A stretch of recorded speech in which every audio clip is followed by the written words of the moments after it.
La voz del compañero Mario Gaucho Garelli, que le damos la bienvenida a Mediodías con la RAC. ¿Qué tal, Gaucho? Te saluda Emilio, ¿cómo estás? ¿Qué tal, Emilio? Un saludo muy grande para vos, para toda la gente de la radio y para los oyentes. Bueno, muchas gracias. Mira, hoy vamos a hablar de un personaje patriota que, si bien figura en la historia, no siempre está valorado en su gigantesca dimensión, que es Fray Luis Beltrán. Ajá. Es prácticamente el ingeniero militar de la Crute de los Andes y se ganó el respeto de San Martín por su capacidad para fabricar armas, ¿viste?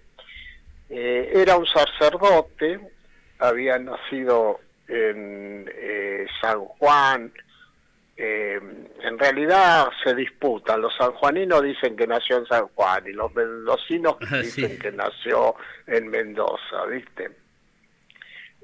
Lo que es indudable que era cuyano, se fue a estudiar el sacerdocio a Chile. Hay un primer tema ahí que a mí no lo tengo resuelto, que es qué pasaba en la orden de los franciscanos, porque aparecen varios sacerdotes de la orden franciscano apoyando la guerra de la independencia. Es un tema, viste, que la iglesia tiene distintas órdenes, distintos tipos de estudio y de práctica. Los franciscanos es un tipo de orden que todavía existe. Claro. Y tenemos un papa franciscano.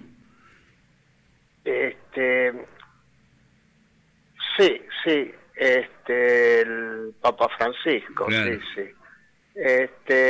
Bien, es un tema que yo no lo tengo resuelto, pero hay Claro. otra persona que...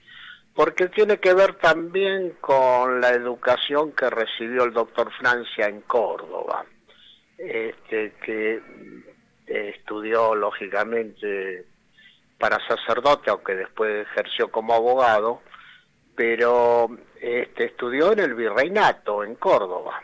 Quién lo influenció nunca se pudo determinar, ¿no? Y bueno, la guerra, la revolución de Chile y la derrota de los patriotas chilenos en Rancagua, entonces se escapa para salvar su vida a Mendoza, y en Mendoza se incorpora a la parte de parque, a la parte industrial, y es el alma y el corazón del campamento de Plumerillo. Vos sabés que en lo que es hoy Argentina, después de la Revolución de Mayo, se empezó a fabricar armas. Mariano Moreno contrató un experto italiano, y en lo que es hoy el Teatro Colón, la Plaza de Tribunales y el edificio de tribunales, ahí funcionaba una fábrica de fusiles. Sabían fundir el hierro, traían la pólvora desde Córdoba y la madera la traían de Santiago del Estero y hacían fusiles. Prácticamente los mismos fusiles que se fabricaban en Europa. Este hombre deja el sacerdocio y se incorpora como técnico.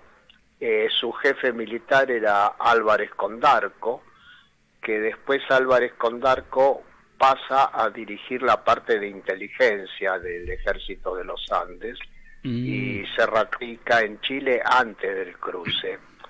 Vos sabés que San Martín en el Estado Mayor es el primero en América que incorpora inteligencia en el Estado Mayor, y el responsable de esa área era Álvarez Condarco, que se lo recuerda porque en Buenos Aires, en lo que es Cava, hay una calle que se llama Condarco. Sí, no sabía esto que vos mencionás, de su importante rol en la historia y en esa área de inteligencia, que no siempre se habla de eso, de la labor de inteligencia en las luchas históricas, por lo menos las más antiguas, las luchas por la independencia y eso.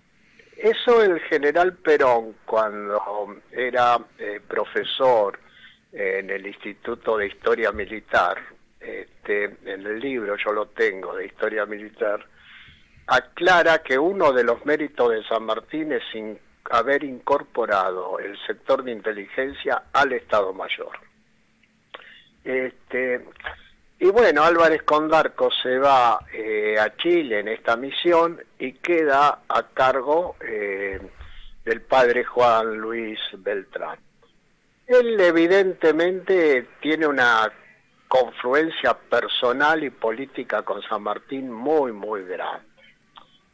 Traían la pólvora desde Córdoba, había estudiado química, era un gran experto en matemáticas. Vos sabés que en aquel entonces el problema de la geometría era clave en la guerra, para calcular la posición de los de los cañones, los ángulos, la trigonometría.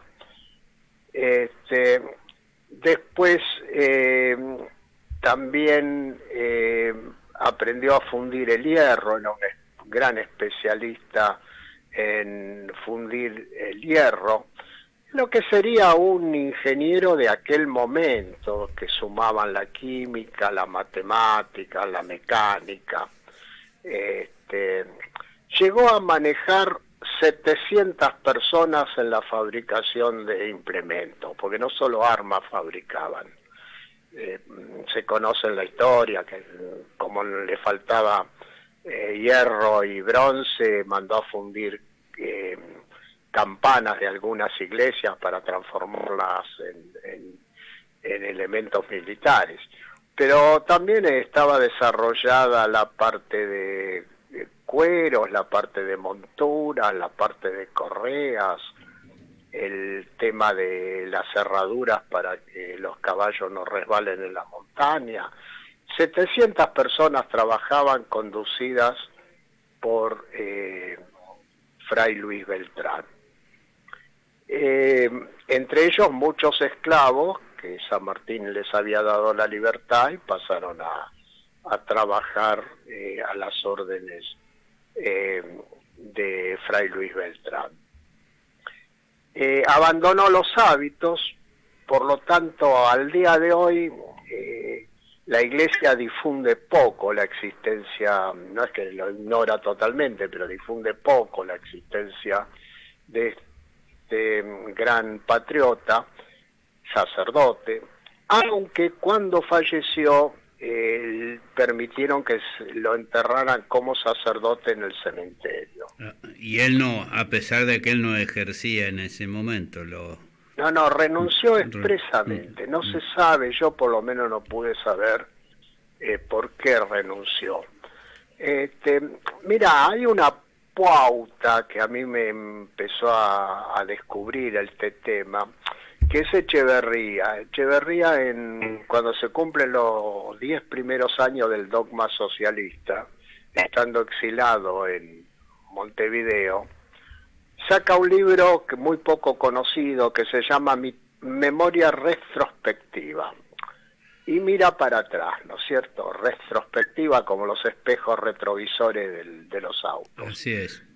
Y dice, uno de nuestros problemas es que los sacerdotes patriotas se incorporaron a la guerra de la independencia por razones políticas, por razones de patria, y no fueron, digamos, del todo comprendidos, no cumplieron la otra parte, que es contrarrestar la influencia semifeudal que había sobre un sector del campesinado.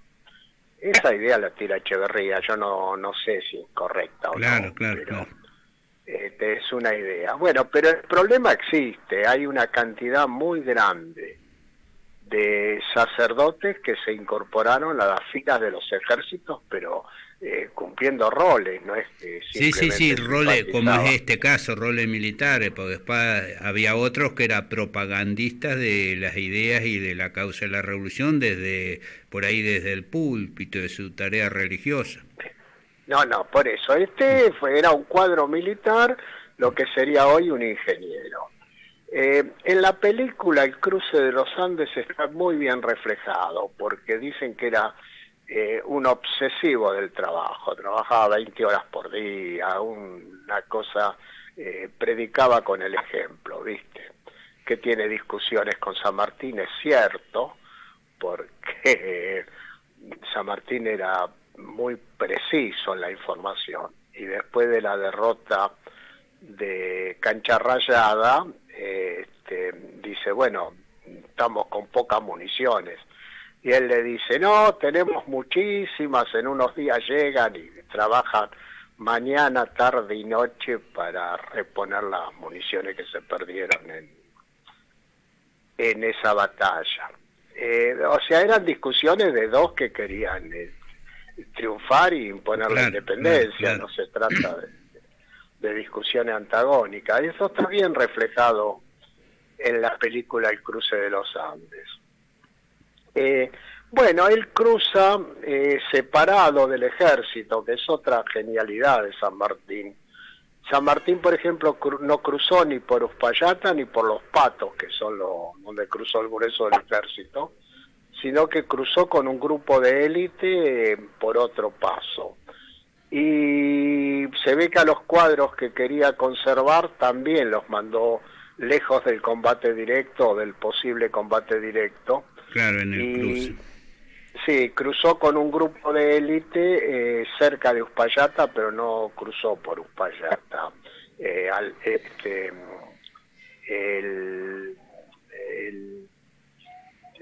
técnico militar que es Fray Luis Beltrán, que estamos comentando. Bueno, después hace la misma tarea en Chile, es el fundador de la Escuela de Ingeniería Militar en Chile, después de la independencia de Chile. Hasta el día de hoy existen esa rama en el ejército chileno. Cruza a Perú, tiene la misma tarea en Perú, y cuando San Martín se retira, él sigue, participa incluso en la batalla de Ayacucho. A posteriori de la batalla de Ayacucho tiene una discusión con Bolívar, y se deprime, de una vida muy sacrificada, intenta suicidarse, lo salvan, y regresa a Buenos Aires, donde fallece en 1827, tenía 42, 43 años. 43 años, muy joven, ¿no? Muy joven. Muy joven y con una vida prolífera, a pesar de la juventud, porque mirá, nació el 7 de septiembre de 1784, por eso el 7 de septiembre se conmemora el Día del Metalúrgico, en homenaje precisamente a Fray Luis Beltrán. Y falleció, como vos decís, en diciembre de 1827, 43 años. Fíjate vos qué dato importante, que yo lo tenía para el final y vos lo adelantaste, me parece extraordinario. El mejor homenaje es el que le hace la Unión Obrera Metalúrgica, que fijó el Día del Metalúrgico en homenaje a Fray Luis Beltrán. Claro. También hay escuelas que se llaman, no es que está totalmente desconocido. Pero bueno, quería difundir este aspecto de un sacerdote patriota en la Guerra de la Independencia. Claro, un sacerdote patriota, y como vos decís, mirá la importancia, ¿no? La importancia de que puso los minerales, la metalúrgica, al servicio de la lucha por la independencia en la fabricación de armas. Sin eso no hay guerra, si no está el elemento militar, el arma, ¿no? Con discursos no resolvés una guerra. Claro, y fue un sacerdote precisamente Una cosa realmente original e inusual. Alguien que fue educado, se educó para profesar el discurso desde un púlpito, se incorporó al ejército y tuvo una contribución como esta, ¿no? Decisiva para el Sí, triunfo de la lucha a la independencia. sí, sí. Muy, bueno, me alegro mucho de haber sido útil, de haber por lo menos planteado el Claro. tema. Ahí hay ¿Algún otro? una anécdota que dice que se tuvo una confrontación con Bolívar, que lo desairó Sí, públicamente y lo llevó a una tentativa de suicidio, ¿no? sí, sí, se encerró con un mechero de carbón para asfixiar. Mirá vos, Pero bueno, que, la discusión con Bolívar debe haber sido real, después claro, andás a ver si fue solo una discusión técnica, claro. que el otro lo desairó o si había alguna diferencia política, También, eso. pero recorrió toda la campaña de San Martín, entonces, ¿no? De San Martín y después se quedó, Y y después se quedó combatió en Ayacucho, combatió. en la batalla final, donde se expulsó al... 1824 lo Sí, tuvo como combatiente y fallece después de eso. mirá vos, Primero, efectivamente, tiene esa pelea con Bolívar, el intento de suicidio, algunos dicen que cayó en la locura, y por eso lo trajeron a Buenos Aires a recuperarse y no se recuperó. claro.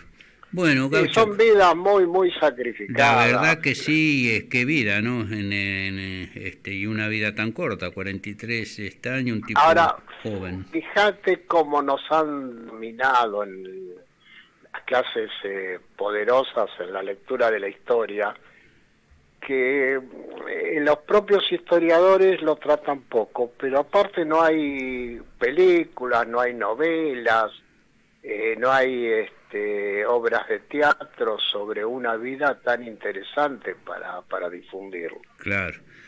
Lo que aparece, vos decís, aparece solo en esta película, en el cruce de los Andes. Sí, en el cruce de los Andes, que el papel de San Martín lo hace el actor Rago, este, que lo interpreta bien, porque hay una parte que San Martín habla con acento español. Me Claro, gustó a mí, yo la vi hace muchos años, pero me gustó. Hay una parte en que, bueno, San Martín le dice a Fray Luis Beltrán, descanse un poco, y se enoja y le dice que no hay tiempo para descansar. claro. Aparece bien pintado él, y aparece el otro también, el pintor, que pintó el retrato de San Martín, que aparece jugando al ajedrez con San Martín Bueno. como sargento. La voy a Sí. buscar para ver en todo caso, no Se recuerdo si llama, en Google es Revolución, el cruce de los Andes, y el actor es, Revolución, el cruce de los Andes, sí, me parece que algo, si no la vi, por ahí sí, no y el me fijé. actor es Rago.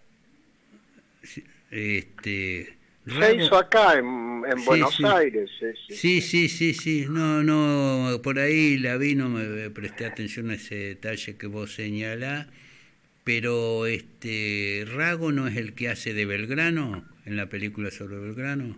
puede ser, No, el actor pero de San Martín, el otro rubio, que no me acordaba el nombre. no, no es Rago, tenés razón, de Sí, la no, Serna, este, de la ¿quién? Serna me parece. Sí, Serna, sí, de la Serna, Sí, sí, sí, sí, ahí va. sí, Rago me es el que hace de equivoqué. Belgrano.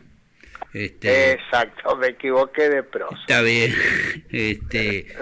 Y lo que es interesante también que dejaste algo para indagar es el papel entonces de esta orden de los franciscanos en la lucha de patriota, de la independencia, ¿no? ¿Por qué si se da eso de que por coincidencia o hay muchos franciscanos involucrados en esas luchas por Y la bueno, independencia? queda planteado el tema Porque y los sacerdotes jugaron un papel muy importante, ¿no? Es decir, no, seguro, y los hubo, sacerdotes patriotas, yo que sé, Artega tenía en su Estado Mayor, el secretario, y eso había varios sacerdotes que, no, y en el Alto Perú también, el cura claro, Muñecas, no, mm, jugaron papeles muy, muy importantes. Hay que reconstruir todo eso. Y después un segundo momento es ver con las corrientes internas de la Iglesia. Hubo algunas seguro que estaban a favor del virreinato y del dominio español, y había otras que estaban a viste favor. cómo está el papel en otro sentido que jugó la Compañía de Jesús, los jesuitas, es otra orden con otras características. Sí, sí. Sí. Bueno, Gaucho, ahí yo no estoy seguro que el Papa Francisco sea franciscano. No es franciscano, no, es jesuita. Creo que es jesuita. Es jesuita, disculpa, yo metí la pata ahí. Bueno, es jesuita, si hay un libro, el jesuita, sobre el Papa Francisco, tenés razón. Como vos dijiste franciscano, sí, te descoloqué, pero... sí, me asocié Francisco. Es jesuita, el Papa Francisco, Jorge Bergoglio. Claro, lo que pasa es que te confundiste porque se puso el nombre Francisco. Ahí va. Pero Francisco es por Francisco de Loyola, el fundador de la orden de los jesuitas. De los jesuitas, así es. Bueno, Gaucho, gracias. Seguimos la próxima semana. Como siempre, un abrazo. Buenas tardes. Un abrazo para vos y para todos los oyentes. Buenas tardes. Mario Gaucho Chao, Garelic, investigador de historia.